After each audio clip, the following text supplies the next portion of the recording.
Who am I? You sure you want to know? The story of my life is not for the faint of heart. If somebody said it was a happy little tale, somebody lied. I will never forget these words. With great power comes great responsibility. Who am I? I'm Spider-Man.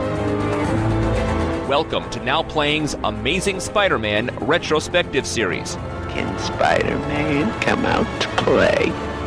Part of the Now Playing Marvel comic movie series. The real crime would be not to finish what we started. Hosted by Jacob. Are you going to behave yourself? No, I'm going to do my job. That's what I'm going to do. Stuart. Cooperate, and you might just survive. That is the deal. And Arnie. Guys, you do not want to do this. Trust me. Ooh, my spider sense is tingling. If you know what I'm talking about. But if your spider sense is tingling, it's because this podcast will have detailed plot spoilers and mild language. So listener discretion is advised. We're gonna have a hell of a time. Go get him, Tiger.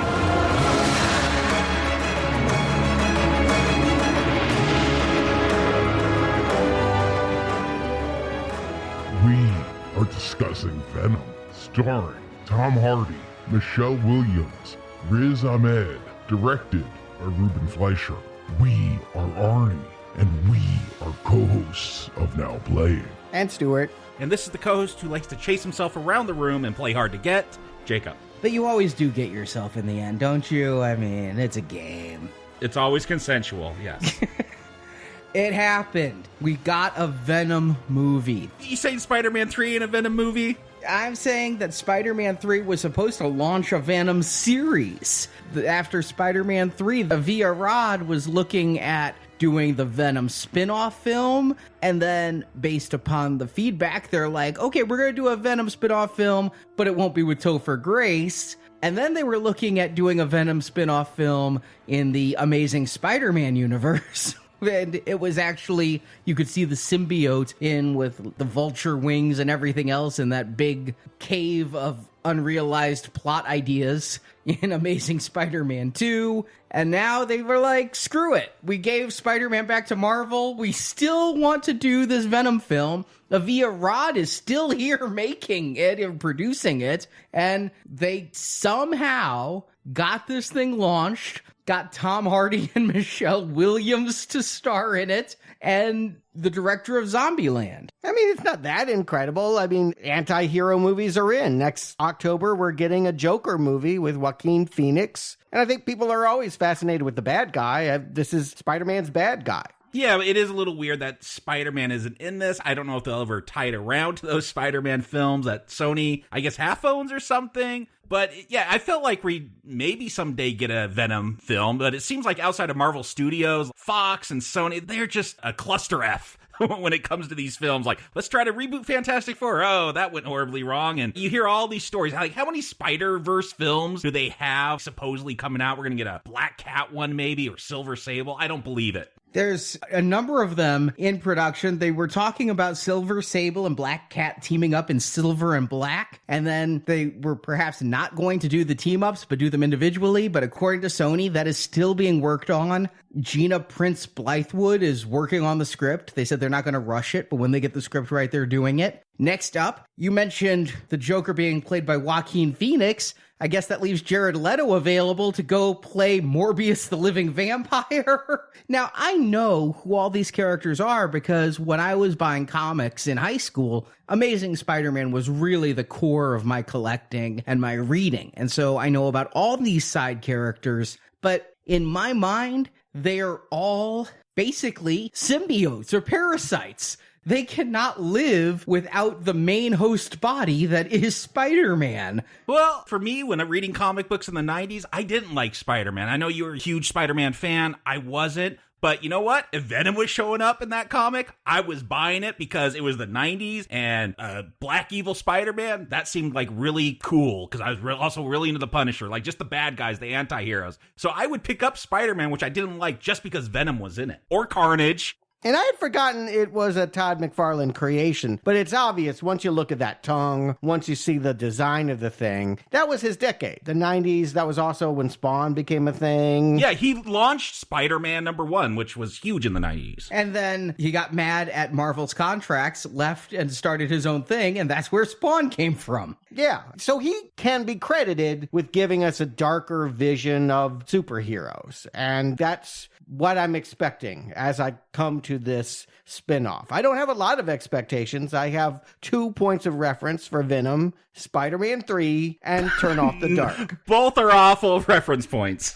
Yeah, when I think of Venom, I mean, my introduction came from Stuart. He was telling me how there was a black Spider-Man outfit and things where Spider-Man was trying to keep up with the dark times. And I didn't believe it because I'm like, I read Spider-Man every day, written by Stan Lee in the newspaper, and had no idea this was going on. When I heard about Venom, it was probably just his second or third comic appearance. But I was, like you, Jacob, completely hooked on him. And I remember when he got his own spin-off series. As happens with every villain that becomes too popular, they're like, well, we need to sell a comic just about the villain, but we can't have them doing bad things. So we're going to use this movie's term, pussify them and turn them into anti-heroes. And so, yes, we ended up with Venom Lethal Protector, where he decided, all right, Spider-Man's not such a bad dude, but I'm still not going to stay in New York where that guy is. So I'm going to go back home to San Francisco and protect the people there by eating the bad guys. Okay, so there is a tie to San Francisco in the comics, because I always figured Venom stayed in New York, even when he went kind of good, anti-hero, but yeah, I thought, oh, they're going to throw this movie in San Francisco just so we're really far away from New York so we don't have any of those questions about where Tom Holland is. It's funny how much this movie ties into some of those 90s comic books. Now, this was after McFarlane had left. I think Venom Lethal Defender and Spawn #1 were hitting shelves within a few months of each other. I actually remember I was in college freshman year when both of those issues hit, and yeah, Venom went to San Francisco and had a girlfriend named Anne and fought off a symbiote invasion. I mean, just about everything from this movie is taken from the comics. I'm surprised, actually, at how faithful to the comics it is, given that you lose Venom's entire motivation for being evil and why he can climb walls and all of that, and they had to remove the spider from his chest because that wouldn't make any sense. I will say, though, I took my wife to this with me. She is not a comic book person. I always have to do a lot of explaining before and after the movie, like filling in. I got to put on my geek glasses and explain stuff. But yeah, for her, she's glad she didn't like those Spider-Man movies, and she was able to buy this as not being one. But for comic book people, yeah, there was a lot of grumbling. Why isn't Spider-Man? It's not going to make any sense without Spider-Man in it. And he doesn't have the spider, and we got to open our minds. We got to expand. We got to know that movies recontextualize things. And to be clear, the reason why Spider-Man of any variety, Andrew Garfield, Tobey Maguire, or Tom Holland is here is because Sony struck a deal in which they promised not to include the character, but could use peripheral. This Spider-Verse, this is the first entry in that. It's almost like they have to create a new comic book universe. They're able to piggyback on a character that's popular and already been in the movies for decades, but they have to start from ground zero. And Venom, I guess, is a smart enough place to begin as any. Anything can be infected with a symbiote. And there was even a venomized Tyrannosaurus Rex in a comic book. Yes, Old Man Logan. Yeah, it was just completely awesome. And yeah, I think symbiotes are a good area to go to and have mass appeal. As far as Spider-Man villains and peripheral characters go, Venom has a hell of a lot more name recognition than Silver Sable, Morbius the Living Vampire, or even Black Cat. And it's weird to me coming in and thinking about a Venom movie without Spider-Man in it. There was a lot of murmurs, like, would Tom Holland show up? Would Tom Holland have a cameo? Would they somehow reference the Marvel Universe? The reason that this movie ended up being PG-13, they say, is so that later on, Venom can interact with Spider-Man. If this were rated R, there's no way they would let him near the MCU. But I guess conversations continue to be ongoing. And also, there's contract negotiations. Remember Amy Pascal, who kind of lost her job thanks to the big Sony hack? Yep. She's the one who negotiated with Marvel, and they agreed that Spider-Man would be in 3 Marvel movies and then 3 solo Spider-Man movies in the MCU. And now that Pascal is no longer in that position, it's understood that some of the Sony execs think that was a bad choice and they should have kept Spider-Man to themselves, and they may take it back again after that 6-movie deal is done. If they have a successful Spider-Verse, they could pop him right in the middle. Right. I was wondering why this was PG-13, because I did hear rumblings that was there an R-rated version of it? Tom Hardy, I think, said like 40 minutes were cut from this. I've got to say, coming in with no expectations, you think you're going to get something obvious. It's Halloween time. This is a scary character. Yeah, it looks intense. I thought it was R, so I just assumed that it was going to follow the trend that we've had lately. It was either going to be intense like Logan or wisecracking like Deadpool, but that it would be a movie made for adults, kind of like what they're teasing with this New Mutants movie that got pushed, but is going to be more horrific. Or Spawn. I think that was R, or flirted with it at any rate. The next Spawn's going to be R, that's for sure. Right. But that isn't what we got here. It seems like somebody blinked. And maybe they even filmed a movie that was that. And then somewhere in the post-production process, they said, but you know, the kids. I went into this movie with the lowest of expectations. In fact, I was texting you, Stuart, Thursday night that this opened. I was at New York Comic-Con, so I didn't get a chance to see this until Friday. And you told me you were at the opening of Venom, and I'm like, I pity you. I'm just thinking that this movie is going to make us wish Topher Grace was back. I didn't expect it to be that bad. Yeah. But I had low expectations, but not Topher Grace bad. I did. It was that last trailer when he's like, you'll be this armless, legless, faceless thing, like a turd in the wind. I'm like, if that's the tone of this movie, it will be a turd in the wind. Again, I look at my wife, who has no horse in this race and isn't a fan of the comics. She loved that trailer. She's like, oh, I want to see this. She liked that humor, and I think that's because Deadpool is her favorite. So I wouldn't be surprised if, they were trying to skirt that line, like that Deadpool humor. But then they got to make it PG-13, I guess, for whatever reason.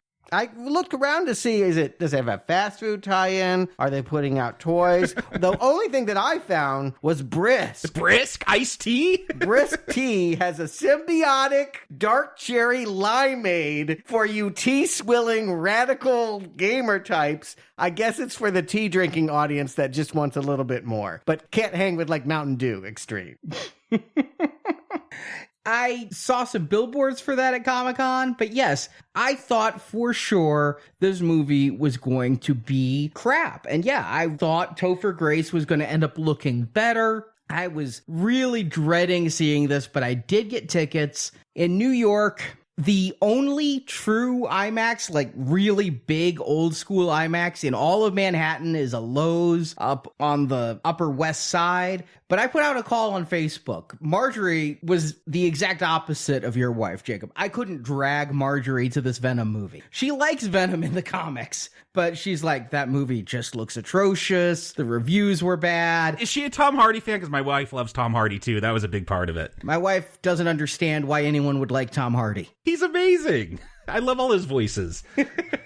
So I put out a call on Facebook, and I was just like, on my private page, does anyone want to go see Venom? I know I had a lot of friends going to the con. Unexpectedly, a whole bunch of Now Playing listeners were like, yeah, we'll go see Venom. So there was a Now Playing listener meetup where Daryl, who works on the show, along with listeners Robert, his wife Angela, Mike, Mark, and John all showed up, and we just went out, grabbed some drinks, a couple alcoholic beverages to try to make Venom go down a little easier, then went across the street and saw the movie as a group.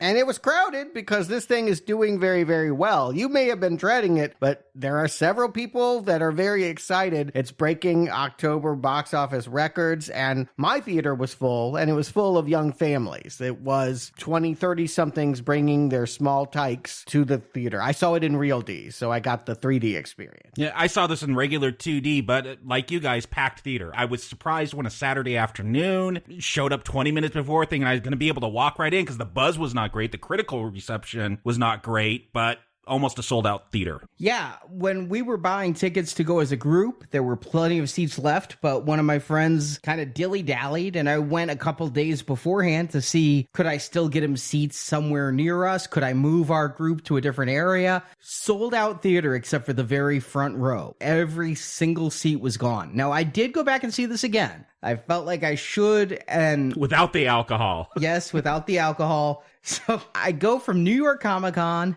to LaGuardia Airport to Springfield, Illinois, to the movie theater. I forgot I'm still wearing my Spider-Man PS4 video game shirt. I walk into the movie theater. They're like, let me guess. Venom. Oh, shit. Yes, I would like to go You see wore the band t-shirt to the band you're going to see live, didn't you? I don't know that you never looked like you were there for A Star is Born, Arnie. I don't know. Actually, I expected to start this podcast by saying how much I wish we were discussing A Star is Born instead of Venom. I mean, I just low expectations. But hey, free comic, so saw it twice. Both 3D. I could not escape the 3D on this one. The IMAX I went to was IMAX 3D. And then I'm like, I'd really like to see it 2D because the 3D did not impress me at all. And I couldn't get a 2D showing before we were recording. So I've seen it IMAX 3D and then non-IMAX 3D. I'm going to chime in with that too, that, yeah, don't bother. See it in 2D if you see it at all. I thought with all the CGI tentacles, that would at least pop. The only time I noticed it was when people like walked in front of bushes. Like there is very, very little depth in the film. Yeah, there were bushes. I was surprised at no point did we get a cool, like, tongue coming out of the screen or anything. I mean, during all the slow-mo fights at the end where the frame would almost literally freeze so you could actually figure out what was going on, that didn't, like, pop out in 3D? Not at all. No. Wow. I thought that's what the 3D stuff was. Even the drone chase, I thought, would have looked good in 3D.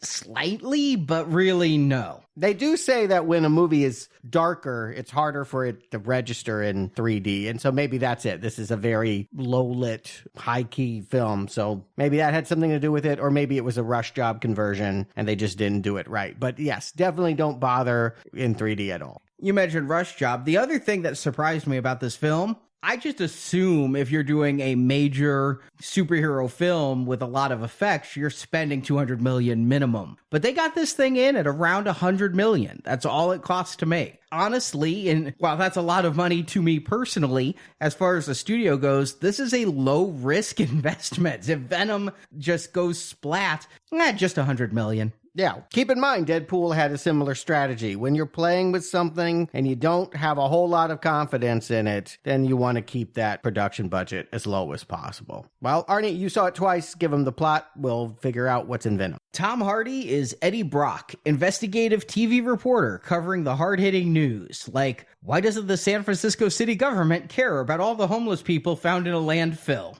He's engaged to lawyer Anne Weying, played by Michelle Williams. Anne's firm is representing Elon Musk-esque entrepreneur, big pharma tycoon, and space explorer Carlton Drake, head of the Life Foundation, played by Riz Ahmed. But Eddie knows Drake is into illegal stuff, and Eddie knows this because he snuck into Anne's email and read confidential memos. His ambush journalism on Drake ends up getting both Brock and Anne fired from their respective jobs, and Anne dumps Brock. Meanwhile, over in Malaysia, one of Drake's spaceships crashed down. Most of the crew is dead, but what Drake really cares about are the 4 symbiote aliens that the ship collected off of a comet. One of the symbiotes is missing, but the other 3 are recovered, still in containment. Jump to 6 months later, Brock is still unemployed and barely making his rent in his shithole apartment. But at the Life Foundation, Drake has started throwing homeless people into a room with a symbiote, watching the symbiote kill the human, and then deciding to try again. His goal is to find a way to merge human and symbiote because Earth is dying and Drake thinks the only way for humans to survive is to merge with these aliens. But scientist Dr. Skirth, and I thought it was Dr. Skirt the whole movie. Yeah. So did I. It was like in the era of Me Too. Yeah, let's call her Dr. Skirt. Our female doctor. Yeah, it's a little too on the nose. I have never met anyone named Skirth ever. I think they totally made that up. Well, Dr. Skirth, played by Jenny Slate, thinks all the dead people are maybe bad science. So she approaches Brock, hoping the former reporter can do something. She sneaks him into the Life Foundation, where Brock is attacked and merged with a symbiote named Venom. This alien is a perfect match for Brock's physiology. When Drake discovers Brock has infiltrated his lab, he sends the Life Foundation militia after Brock to capture him and Venom. But Venom takes over Brock's body and helps the reporter escape. With the help of Anne and Anne's new boyfriend, Surgeon Dr. Dan Lewis, played by Reed Scott, Brock comes to terms with what Venom is. An alien with only 2 weaknesses: piercing sounds and fire. Additionally, Venom needs to eat brains to survive. If not fed enough organs from victims, he starts to eat Brock alive from the inside. Meanwhile, Drake merges with the only other surviving symbiote, Riot, the one who disappeared from the crash. Riot had body-hopped his way from Malaysia to San Francisco and takes over Drake. Together, Drake and Riot plan to bring millions of symbiotes down to Earth and take over everyone. But Venom has decided he likes Eddie, so he'll help Eddie save the planet. As Riot prepares to ride one of Drake's ships into space to get his buds, Venom attacks. A big fight occurs, and it looks like Riot won, with the Venom symbiote ripped from Brock's body and then Brock impaled on a spear. But Venom merges again with Brock, saving the man's life, and then uses Riot's spear to tear apart the ship, killing Riot in the fiery explosion. And Venom is presumed dead in the fire as well, but he lives on in Eddie and plans to help Brock get back together with Anne. And Brock gets another job as a reporter and gets the interview of a lifetime, getting the scoop on serial killer psychopath Cletus Cassidy, played by Woody Harrelson, in the worst Ronald McDonald wig I have seen. I thought he was going to sing Tomorrow. But instead of singing, he says carnage is coming as credits roll. So we start where I did not expect to start. Space. The final frontier. Yeah, the very end of the movie Life that people thought was a Venom prequel, and you open up with a spaceship from the Life Foundation. I'm like, oh man, maybe we do have to go back and review that film. It seems that way. The Life Foundation and Drake are actually from the comics, though. I really thought, though, we've talked about Venom, how he exists in the Marvel universe known as the 616 universe. I thought for sure this would go more the way of the Ultimate Spider-Man comic book, where the Venom symbiote was not an alien, but in fact a artificially intelligent bioorganic suit used to cure cancer that ended up taking over people. But no, they're going straight on alien. Yeah, this is what I understood. He came from space. That was the only thing I could remember. I haven't gone back to watch Spider-Man 3. I remember almost nothing about it, but he did. Yeah, he came in like a meteor or something in that one. Yeah, yeah, that was, as long as it comes from the cosmos, they seem to be doing it right as far as I'm concerned. Yeah, it's just weird to me that Bendis in the Ultimate Universe made it a man-made creation instead. But we do get a tie to the Spider-Verse. You know, this ship crashes in Malaysia, and one of the astronauts is a Jameson. And if you're familiar with the comics, you know J. Jonah Jameson, his son was an astronaut. Oh, yes. First of all, we talked about him in our Spider-Man 2 review because he became engaged to Mary Jane Watson. And I think at that time we discussed how he became the Man-Wolf in a couple of really hysterical issues of the Spider-Man comic. But I was really impressed that when Jameson's ship crashes, they go through the trouble of having it crash in Malaysia. I'm just so used to movies being American-centric that it'd crash somewhere in North America. Sometimes they'll crash in China so we could get the Chinese market. No, that's true also, but I usually think if they want to be exotic, it crashes in Vancouver or something. But here, they're in Malaysia, but I'm like, they say Malaysia, but it looks a lot like Georgia, and I sat through some very long end credits, and yes, it was filmed in Georgia. Yeah, well, it's because it's going to take 6 months for these symbiotes to get back to San Francisco. So they need to put them far enough away that you can believe that it takes so long for someone to infected walk to an airport.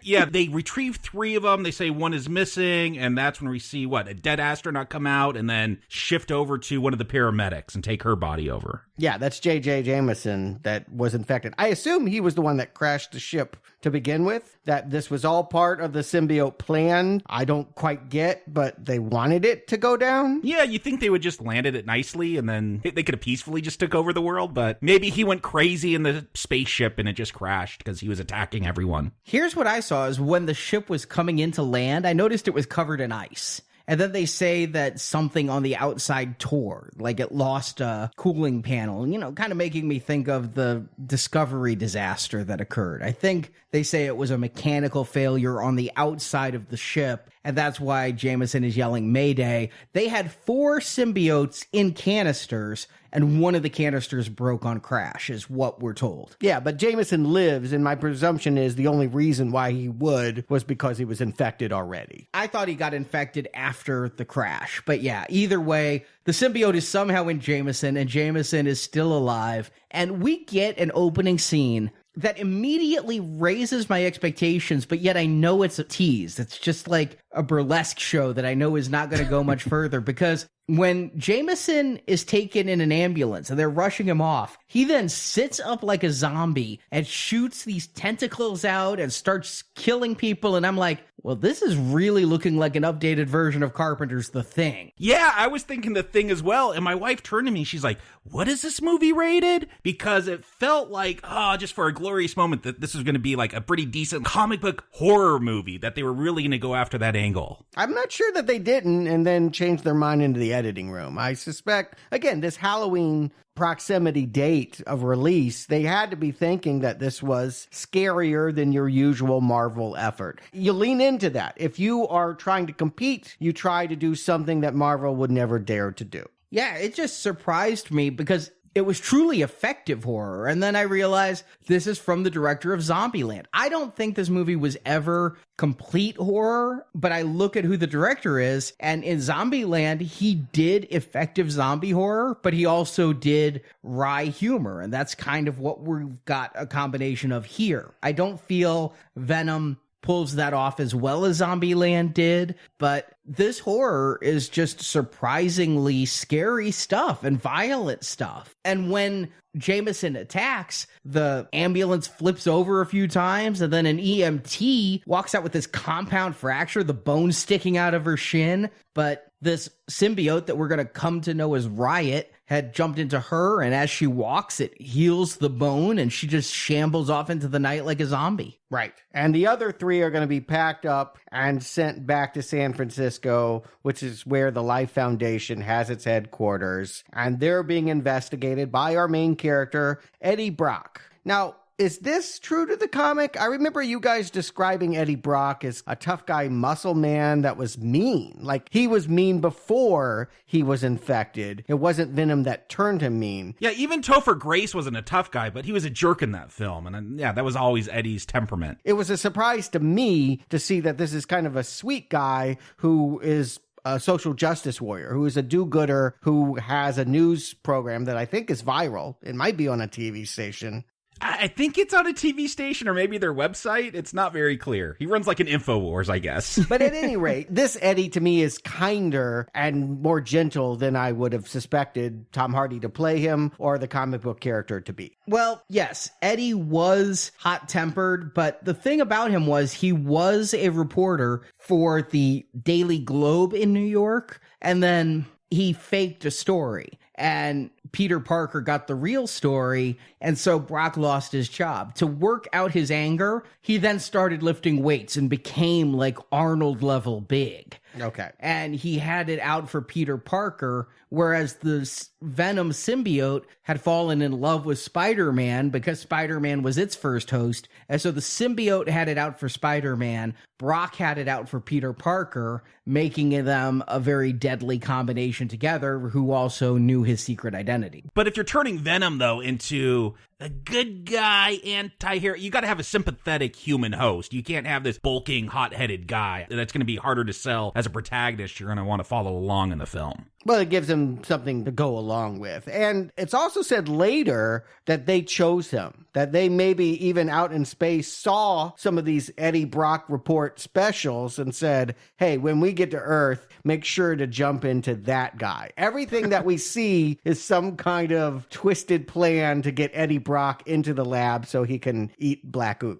Yeah, I didn't read it that way, but it does seem like these hosts, they want to find the best, most compatible body. We'll see that that one in Malaysia. It's going to hop through a bunch of different bodies before it ends up in San Francisco. With Eddie, I think Venom says something like he's come to like him, and so he wants to stick around inside of him. Yeah, and that's a really interesting way to go with that story, but we'll kind of get there. But yeah, what we have here, they're making him more hero and less anti-hero, which really makes the tagline of the world has enough superheroes completely implausible. First of all, this appears to be taking place in a universe where superheroes don't exist.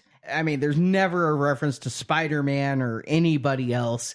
Second, Brock is a good guy. He cares about the homeless. His investigative reports, he is at a 4-letter news station, but the first letter is M, which I'm used to K if you're west of the Mississippi and W if you're east of the Mississippi. I don't know where M comes from. But yeah, he's this hard-hitting investigative reporter, which makes it really odd that his editor or producer, I guess, would give him a job doing a fluff piece on this Drake. Why would you choose him for that assignment? Well, you'd want him to investigate this guy because it sounds like Carlton Drake has a lot of things going on. And I don't know enough about Elon Musk to know if Riz Ahmed is doing a good job parodying him or not. I know that Elon has started out with the Tesla, the electric car, and then he's moved into SpaceX, this commercial space program that he's now pimping and soon going to send some rich Japanese person. Japanese billionaire, yeah. Yeah. And he dates Hollywood starlets. I know Scarlett had a date with him. But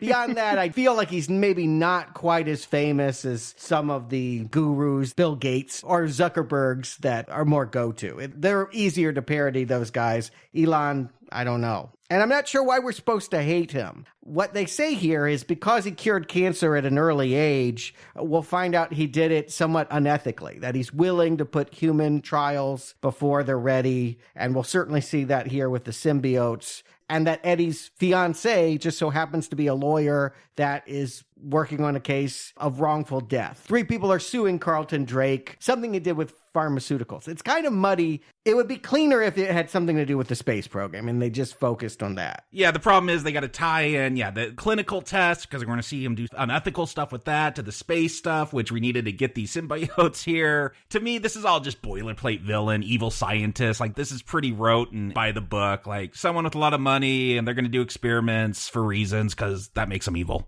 Having just watched the Marvel movie marathon, what I kept going back to was the first Ant-Man. And remember how we had the villain in there who was trying to perfect the shrink technology, and he had the goats and the rabbits and things, and he kept trying to shrink them, and they turned into a puddle of goo, and he's like, all right, bring in the next rabbit. It was similar to that, only here, this guy just keeps immediately experimenting on humans, and he's rich enough to do it. And he does test on a rabbit. He's working on rabbits for the first 6 months. That's with symbiotes. But the lawsuit that's 6 months earlier is because he's already done human trials in other regards that have been too soon. I guess all I'm willing to say is if you cure pancreatic cancer and 3 people died, you're actually doing pretty good ratio-wise, I would say. And I'm just not inclined to hate a big tycoon CEO just because they're big and rich. And I think this movie is lazy and just saying, well, he's successful, so that must mean he's evil. He's also Trumpian. He uses the term fake news and all of that. I felt like they were trying to draw some kind of parallels here. Like, I thought they did pretty good with like San Francisco. I don't know how much you guys know about the politics of San Francisco, but they hate the tech communities there. They feel like it's ruined. It's driven rent up and homelessness up. So I thought they were trying to tap into what's going on in the country and I think in that city as well. Yeah, I was surprised to see that his headquarters is built right there at the end of the Golden Gate Bridge. You just wouldn't expect San Francisco. There's not a lot of room over there. Every inch is maximized. So the fact that he's taking up so much prime real estate, there's reasons to be suspicious of the guy. I would have preferred if they did a lot more here to set up why he becomes a villain. Instead, it's really kind of lazy and unearned. Saying fake news and being shut down because Eddie Brock basically looked at his girlfriend's top secret case file and tried to bring classified information into the public realm. I mean, he is the one that did the wrong. Here's my point of view, because I'm like, okay, what is Eddie Brock's character arc going to be? Because he's got to have some flaw, and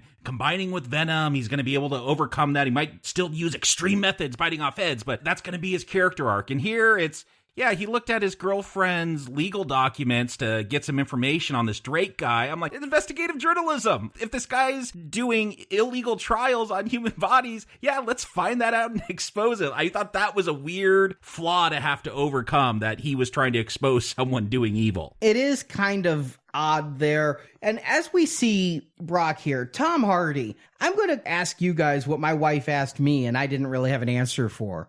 Why do people like Tom Hardy? Oh, I got an answer. Because, yeah, Tom Hardy shows up in something. It makes me probably want to go see that. And here's why. Like, I realized it when I was watching this film, because every performance he does just feels different. I always talk about all his weird voices he does. Bane, if you've seen The Revenant, I don't know what kind of accent he's doing, but it's amazing. He's like the British Nicolas Cage to me. That sounds like an insult. But see, Nick Cage shows up in something, I want to see it because he's going to do something crazy. And I feel like Tom Hardy, yeah, he's going to just bring something weird to the role. And I was reading with this one, he's like, yeah, I wanted to play it like Ren and Stimpy. Not Jekyll and Hyde, but Ren and Stimpy. Yeah, I think that Tom Hardy is the type of actor that doesn't normally play a superhero. And since this is an unusual kind of superhero, it feels like a good match. This is somebody who has counterintuitive instincts. He's going to do something weird, kind of like Johnny Depp or Nicolas Cage. They're just not leading man material in the most obvious of ways. You never know what you're going to get. I thought Bane was a failure, but it was his own. He went out on a limb and took it in a place no one would have expected. He didn't play it to cliche. And so that's what you want from Tom Hardy. Sometimes they work. Sometimes he gets left in the dust. I mean, Mad Max, great film, but you forget he's in it, honestly. So I don't feel like he has a 100% success rate, but I do think that he is an actor you get when you want to do something off the beaten path, which presumably Venom does. I will agree with what Jacob said. If Tom Hardy picks something, I'll look at what he's doing, because he's not an actor who usually picks shit for a paycheck, and he's turned down a number of superhero movies, as you might expect. He did Bane, but has turned down a number of others. He did this one because his son really likes Venom, and he wanted to do a movie that would connect for his son, and so I can kind of agree with that. But I'm going to say I like his performance here. I actually think he does a pretty good version of Eddie Brock even before Venom. His voice is kind of all over the map, and he has all these aches and pains like a former boxer or something. He goes into this convenience store and is discussing about how his knees hurt and things. But what he said was he was trying to make his character a combination between Woody Allen, yes, the UFC fighter Conor McGregor, yep, and the rapper Redman.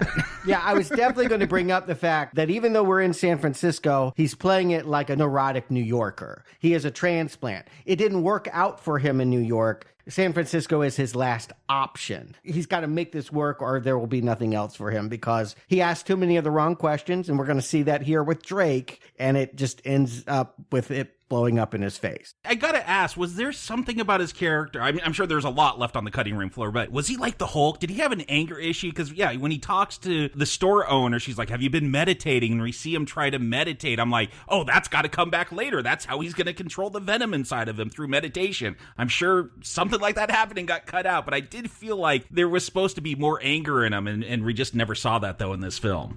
After he breaks up with Anne, and we'll talk about Michelle Williams in a moment, he moves into this crap apartment, and his neighbor plays loud music, and we see him in almost this Hulk out pose. Like, I thought he was going to go kick the guy's ass and just have an anger management issue to begin with, but instead, after this Hulk out pose, he then just goes and buries his head in a pillow. In an apartment that would cost minimum $5,000 a month in San Francisco, you would not be able to live there without having a job. Sorry, biggest strike against this film. Yeah, that's a common mistake. People will always have you believe that there's affordable rents in major cities. There's not. But to your point about what's going on here, I saw even in an early scene where he goes to talk to his boss, he's afraid to look at the view. He's afraid of heights. They're teasing all kinds of anxieties about this character that I imagine get put on the cutting room floor. He is supposed to learn from Venom how to overcome these neurosis. And does that transpire? Not really, because they pared down so much of this film. Here's what was said, and another reason I was really scared to see this movie. It's never good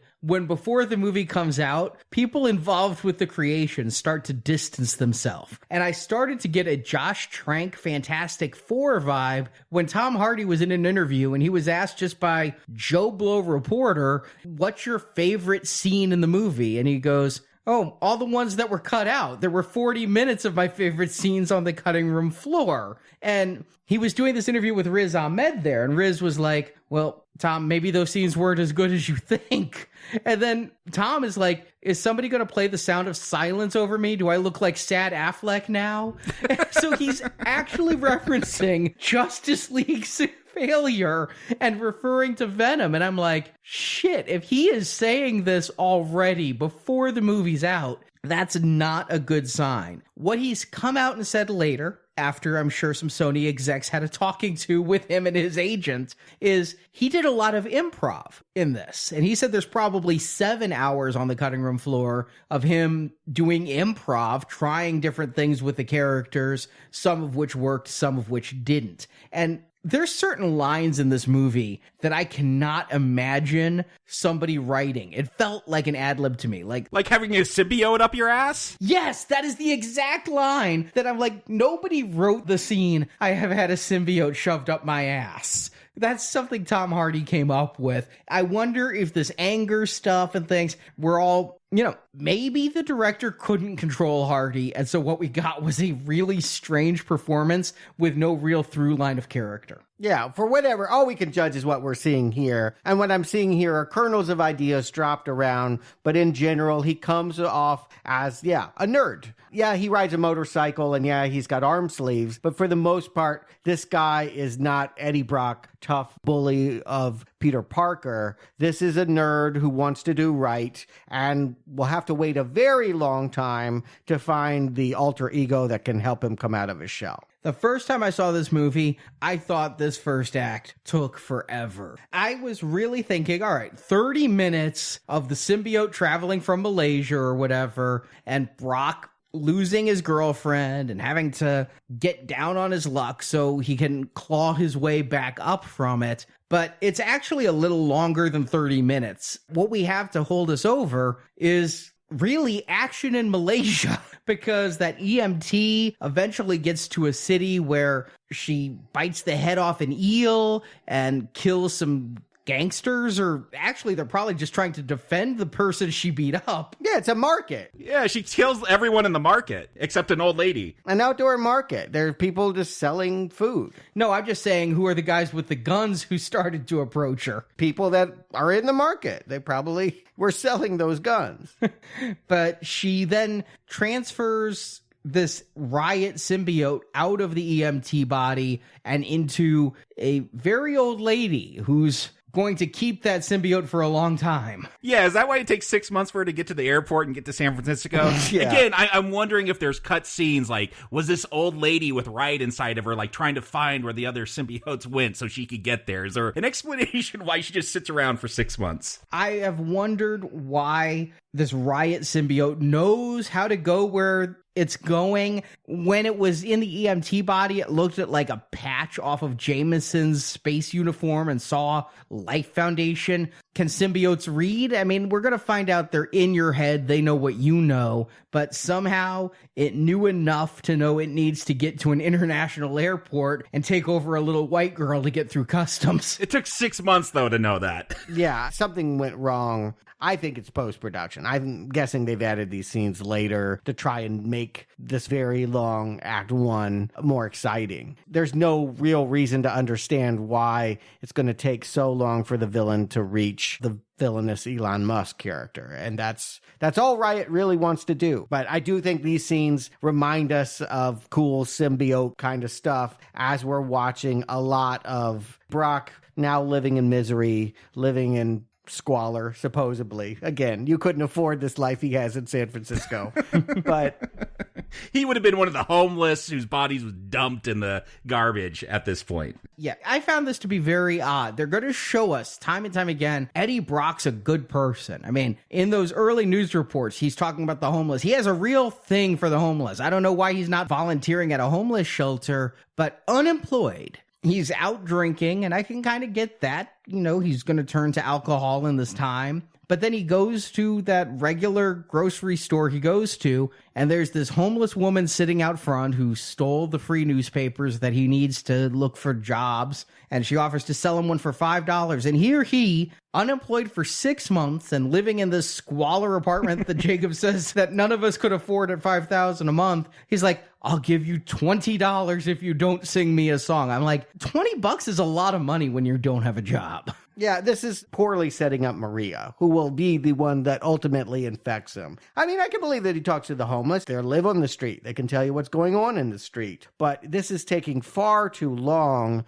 I mean, we've got to also establish at the same time that Carlton Drake is trying to make the symbiotes merge with rabbits, and it's not working. So now he's taking these homeless people, and we meet this guy, Isaac, that becomes this patsy that walks in and absorbs one. And guess what? Symbiotes don't want to be homeless. You know, they want to be in important people. They do not want to be in people that can't do anything for them. I thought that Isaac was Adam Sandler real briefly. When they walk him in, he's got that stubbly face. It really looks like 90s Adam Sandler. I'm like, is that a cameo? Well, what I noticed when they were testing on the rabbit and on Isaac and other homeless people, these symbiotes are different colors. There's a yellow one, a blue one, and a black one. And Arnie, I got to wonder if you were thinking the same thing as me. I'm like, oh, there's that other one traveling around. They keep showing it kind of black, but I'm like, that's got to be Carnage. That's going to be the red one. But I had no idea who Riot was. That is one that has gone by me. I went in thinking Carnage was the bad guy. It had been the rumor. It's what makes sense. It's what you think of when you think of Venom and his nemesis with symbiote. But there's a lot of symbiotes. There's like 18 or 20. Yeah, Toxin. Yeah, they all have very scary names. But after I saw this movie, I went and looked. I'm like, who the hell is Riot? It turns out Riot is a name that was never even said in a comic, but it was the name given to the action figure based on the comic. But let me just really quick give you the storyline. This is way back from one of those Venom series, is that the Life Foundation took Eddie Brock, and this is after Carnage was made, took Venom and found that there were 5 more seeds in him. So we could have 5 more offspring. And they extract it and create 5 new symbiotes, all of whom were different colors. And you had Scream, who was a female one, who was yellow. And you had Agony, Lasher, Phage, and then Riot. And what the director said is we picked Riot out of the group because he looked coolest. He had the nicest visual thing, and none of them really mattered more than any other. Scream came back for a few more comics, but most of these guys just died right away. And you'll notice, though, one of the symbiotes is yellow. That's supposed to reference Scream. Yes. And the other one is orange. I'm pretty sure what we have here is Venom, Lasher, Scream, and Riot. They lose track of one here, though. It's kind of confusing. We know that Riot is the one slowly making his way to the Malaysian airport. We know that Venom is going to ultimately be put into Maria, and when Brock is brought in by this whistleblower, that he is going to suck face with Maria and become Venom. The whistleblower is going to be given as punishment. One of them, I assume that was Carnage, because it busts out of her and crawls away. Yeah, I think it was the blue one. And then there's a 4th canister that just never was brought up again. I know that they have this other homeless person. Was he infected with it? Well, I think it's the one that went into the bunny. The yellow one went into the bunny, and then the bunny died, and we see this yellow pile of shmoo. So I think that's where one of them died. No, but then it went into, that Jacob character, and I think it killed him because they tell us, oh, it's eating his insides, because I guess the symbiotes need fresh organs they want to eat, and so if it can't get it from an external source, it will start eating the host liver and heart and all that. Right. So they die. When we see this Isaac, he obviously dies. The symbiote dies with him? No, the symbiote jumped out. It wanted to merge, I thought, with Drake. It like jumped at the glass right where Drake was standing. So no, the symbiote doesn't die. The only time we know for a fact one died is when it couldn't find a new host fast enough. So if a symbiote is out of its container and can't find someone to merge with, it will starve to death. And it can't exist in our atmosphere, they say. So that's why it needs a human host. Yeah, all of this is so confusing, particularly since we're to understand there was a space mission that picked 4 of these up, but it was a whole planet full of them. They say it was off a comet, and there was millions of them on a comet. No, there's millions on a planet. Oh, okay. There were some on a comet. All right. Okay. I feel like we needed to see more of that or explain more of that. An early draft of the script actually started on the symbiote home planet of Clintar. I don't want to go to the symbiote planet. They decided they would hold that. I mean, that's actually a pretty big thing in the Marvel Comics, Clintar. It is. Yeah, I just don't want to see it. They said that there's hopefully a lot more movies and they didn't just want to start with Clintar. So they just leave this kind of mysterious where they came from and just mention in passing there was a comet. Yeah, why not just have 2 symbiotes? Since that's all that really matters here. There's Riot that is slowly making his way into Drake, and then there is Venom that says, I've always wanted to get to Brock. That was always the plan. And maybe they're enemies. We'll ultimately find out that what was on the comet was all part of a squad under Riot, that he was their leader, and that the plan was to find a world to eat, I suppose. And Earth looks pretty delicious now that they're here. But I want to clarify, I don't think Venom knew about Brock or wanted to get into Brock. It was just trying to find a host. They talk about like organ transplants, and it's even like the screenwriters didn't feel like opening up Wiki and learning about organ transplants and rejection and all of that. But in the end, all Venom wanted was a host with whom he was compatible. Maria, the homeless person who stole newspapers,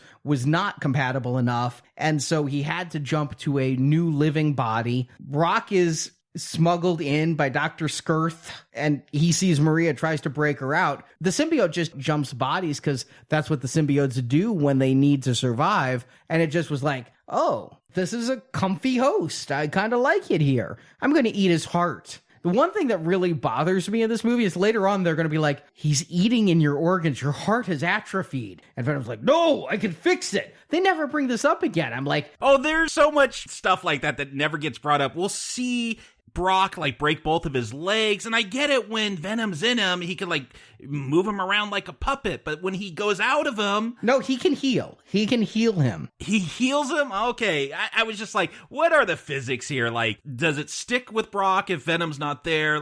Okay, I guess he fixes them all up and then he's fine. All right. Yeah, it's like nanotechnology, you know, how they talk about eventually they'll be able to release these tiny little things that any problems we have, they'll repair. There's a lot of stuff that's nebulous, but once Venom gets in Brock, and it took a long time the first time I saw this movie for that to happen, it felt eternal. I think it was actually, 45 minutes? Something like that. But the second time I saw the movie, it was still too long, but it was faster. All of a sudden, we are in this slapstick movie. It took me the second viewing to realize exactly what movie I had seen this before. All of Me with Steve Martin and Lily Tomlin. Oh, I have a different one. And we just reviewed it a year ago. Monster Trucks. Like all the tentacle stuff and like they become pals. Suddenly, this is a kid's film. And I did not see it going there. I didn't have a reference, but I felt like, oh, this is the Spider-Man 3 Raimi probably would have made if he didn't have the studio interfering so much. It feels like it goes so campy. I don't know how intentional that is, but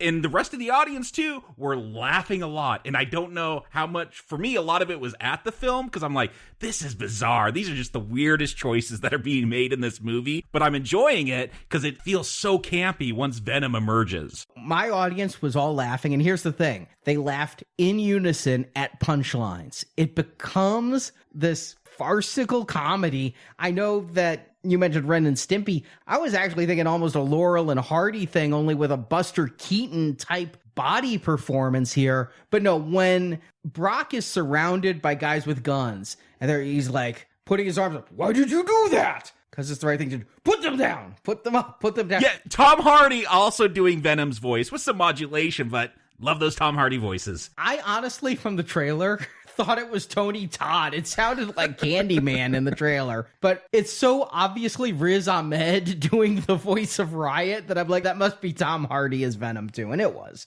But I'm strangely enjoying this weird buddy comedy that suddenly starts happening when he starts doing it reminded me of Black Widow in Iron Man 2. He's trying to escape the Life Foundation and he's jumping off walls. He doesn't know how he's doing it and sliding down the hallway. I'm like, this is decent action. And when the voice starts appearing in his head, it's like, Eddie, hungry. And the eyes appear on Tom Hardy just briefly when it says hungry. And here we see Brock, a slave to the beast. He's eating rotted chicken out of the garbage. He's eating frozen tater tots and throwing up. And we get the scene where the anger comes in. The neighbor starts playing the music and the sound hurts Venom. And so he goes next door and asks the neighbor finally to shut the music off. And then we get this like Teen Wolf moment. It's like I want a case of beer, where he just makes the